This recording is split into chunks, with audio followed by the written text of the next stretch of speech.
Excellencies, ladies and gentlemen, our world is in a whirlwind. We are in an era of epic transformation, facing challenges unlike any we have ever seen, challenges that demand global solutions. Yet, geopolitical divisions keep deepening.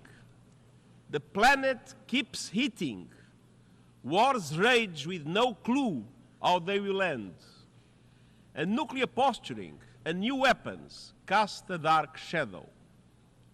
We are edging towards the unimaginable, a power keg that risks engulfing the world.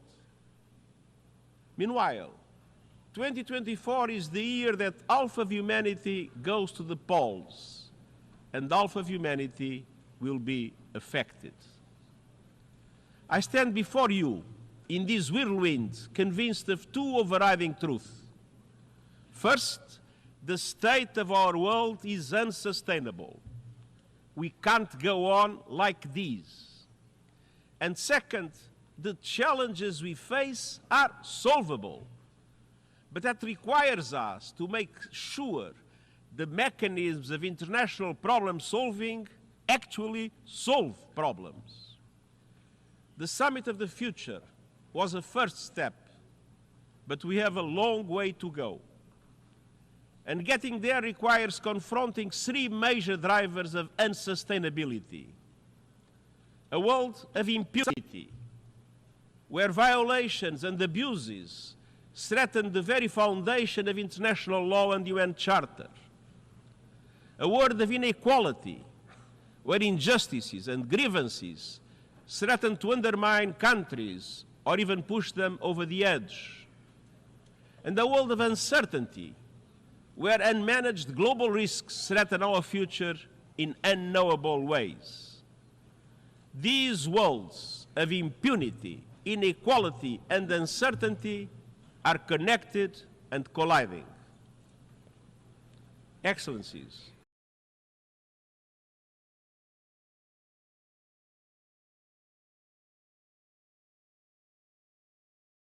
the brutal power struggle has unleashed horrific violence, including widespread rape and sexual assaults.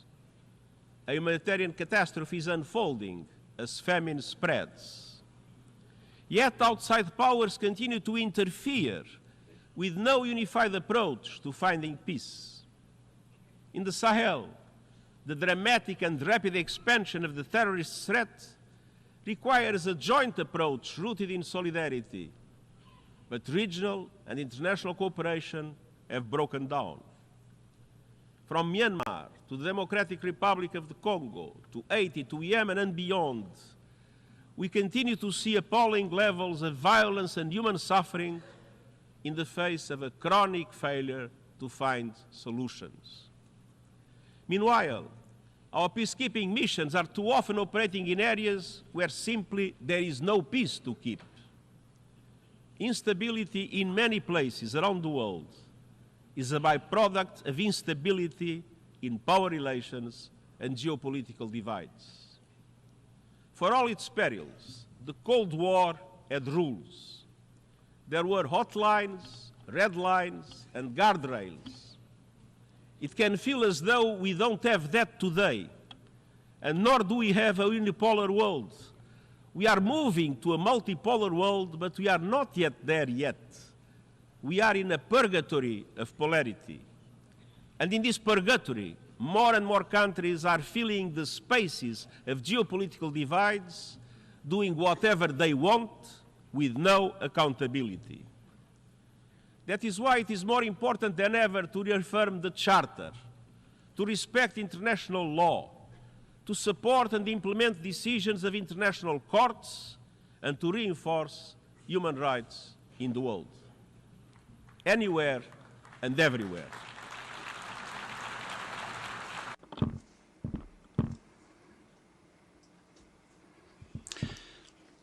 Excellencies, ladies and gentlemen, rising inequalities are a second driver of unsustainability and a stain on our collective conscience.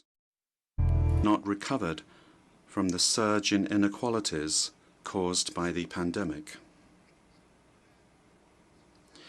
Of the world's poorest 75 countries, 1/3 are worse off today than they were 5 years ago. During that same period, the 5 richest men in the world have more than doubled their wealth. And the top 1% of people on Earth own 43% of all global financial assets. At the national level, some governments are supercharging inequalities by doling out massive tax giveaways to corporations and the ultra-rich, while shortchanging investments in health, education, and social protection. No one is being more shortchanged than the world's women and girls. Excellencies, rampant gender-based discrimination and abuse are the most prevalent inequality across all societies. Every day, it seems that we are confronted by yet more sickening cases of femicide, gender-based violence, and mass rape, both in peacetime and as a weapon of war. In some countries, laws are being used to threaten reproductive health and rights. And in Afghanistan, laws are being used to lock in the systematic oppression of women and girls.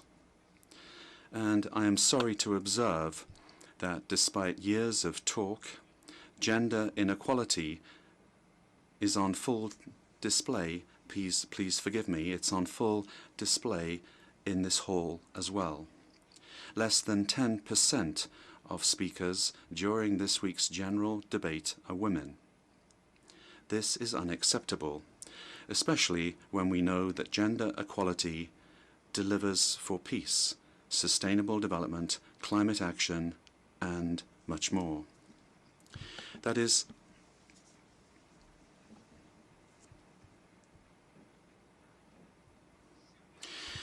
precisely why we took targeted measures to achieve gender parity among the United Nations senior leadership.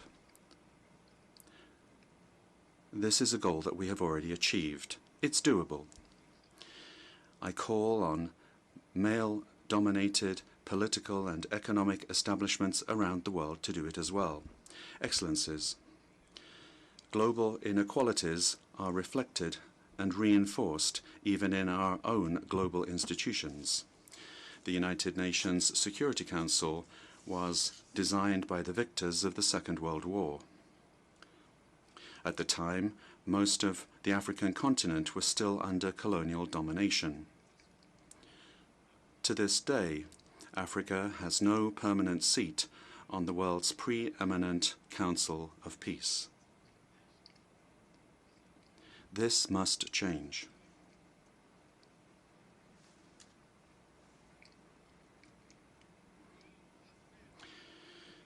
So must the global financial architecture set up 80 years ago. I commend the leaders of the World Bank and the International Monetary Fund for taking the important steps that they have. But, as the Pact for the Future emphasizes, tackling inequalities requires accelerating reform of the international financial architecture. Over the past 8 decades, the global economy has grown and transformed. The Bretton Woods institutions have not kept pace. They can no longer provide a global safety net or offer developing countries the level of support that they need. In the world's poorest countries, the debt interest payments now cost more on average than investments in education, health, and infrastructure combined. And around the world, more than 80% of Sustainable Development Goal targets are off track.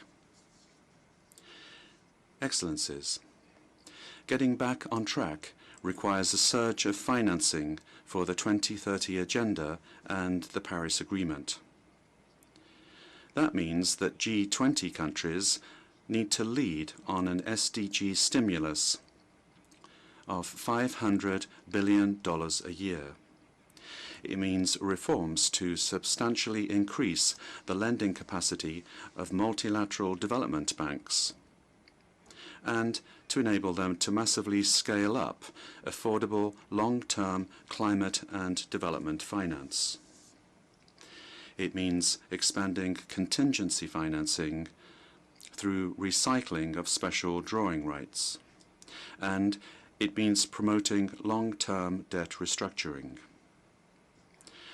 Excellencies, I have no illusions about the obstacles to reform of the multilateral system. Those with political and economic power, or those who believe they have that power, are always reluctant to change. But the status quo is already draining their power. Without reform, fragmentation is inevitable, and global institutions will become less legitimate, less credible, and less effective. Excellencies, the third driver of our unsustainable world is uncertainty.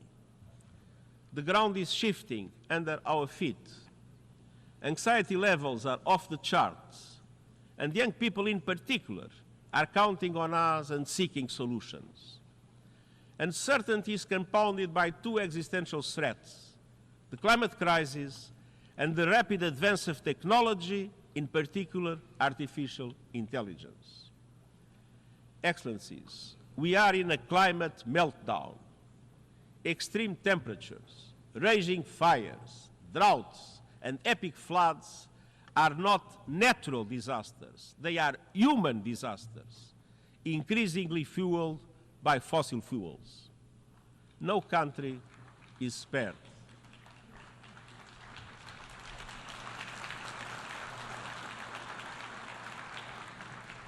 But the poorest and most vulnerable are hardest hit.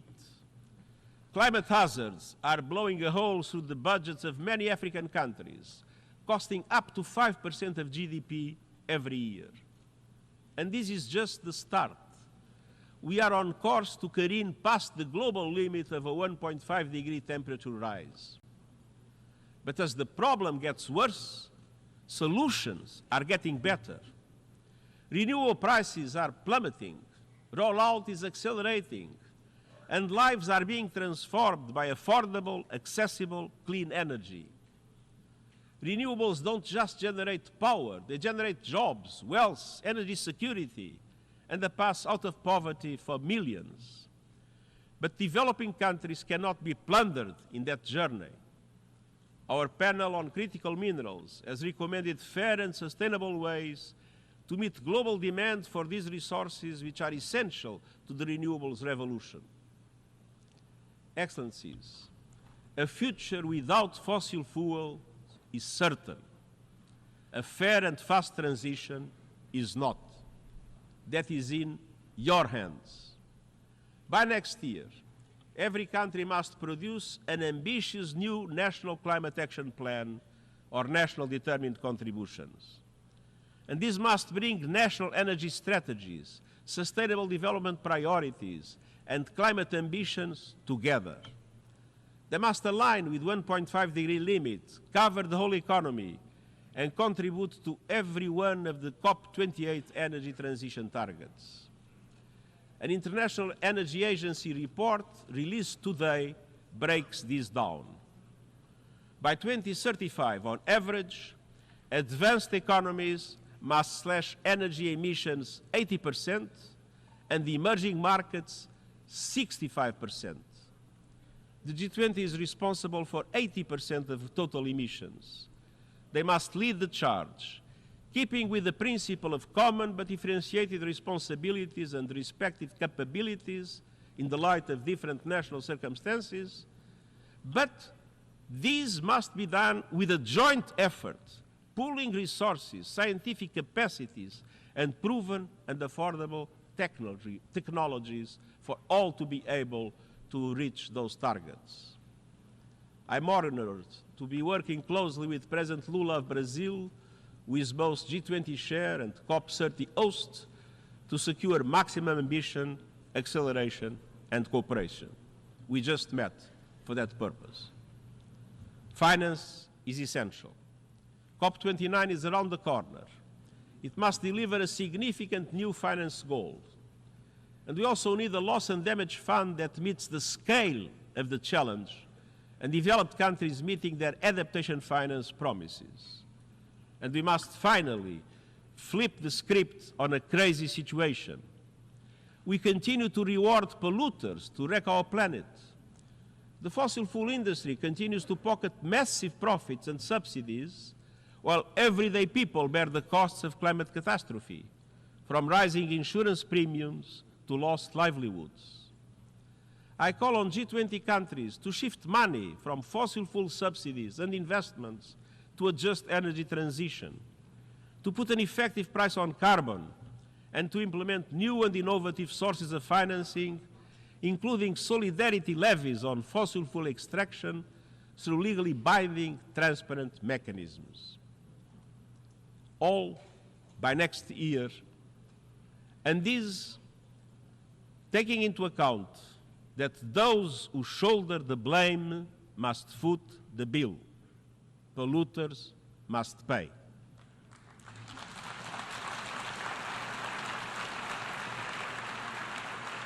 Excellencies, the rapid rise of new technologies poses another unpredictable existential risk. Artificial intelligence will change virtually everything we know, from work, education and communication to culture and politics. We know AI is rapidly advancing, but where is it taking us? To more freedom or more conflict? To a more sustainable world or greater inequality? To being better informed or easier to manipulate? A handful of companies and even individuals have already amassed enormous power over the development of AI with little accountability or oversight for the moment. Without a global approach to its management, artificial intelligence could lead to artificial divisions across the board. A great fracture with two internets, two markets, two economies, with every country forced to pick a side and enormous consequences for all. The United Nations is the universal platform for dialogue and consensus. It is uniquely placed to promote cooperation on AI based on the values of the Charter and international law. The global debate happens here, or it does not happen. And I welcome important first steps. 2 resolutions in the General Assembly, the Global Digital Compact, and the recommendations of the high-level body on AI can lay the foundations for inclusive governance of AI. Let's move forward together to make AI a force for good. Excellencies, nothing lasts forever, but the feature of human life is that it appears otherwise. The current order always feels fixed until it is not. Across human history, we see empires rising and falling, old certainties crumbling, tectonic shifts in global affairs. Today, our course is unsustainable. It is in all our interests to manage the epic transformations underway, to choose the future we want, and to guide our world towards it. Many have said that the divisions and differences today are just too great, that it is impossible for us to come together for the common good. You proved that is not true. The Summit of the Future showed that with a spirit of dialogue and compromise, we can join forces to steer our world to a more sustainable path. It is not the end. It is the start of a journey, a compass in the whirlwind. Let's keep going. Let's move our world towards less impunity and more accountability, less inequality and more justice, less uncertainty and more opportunity. The people of the world are looking to us, and succeeding generations will look back on us. Let them find us on the side of the United Nations Charter, on the side of our shared values and principles, and on the right side of history. and I thank you.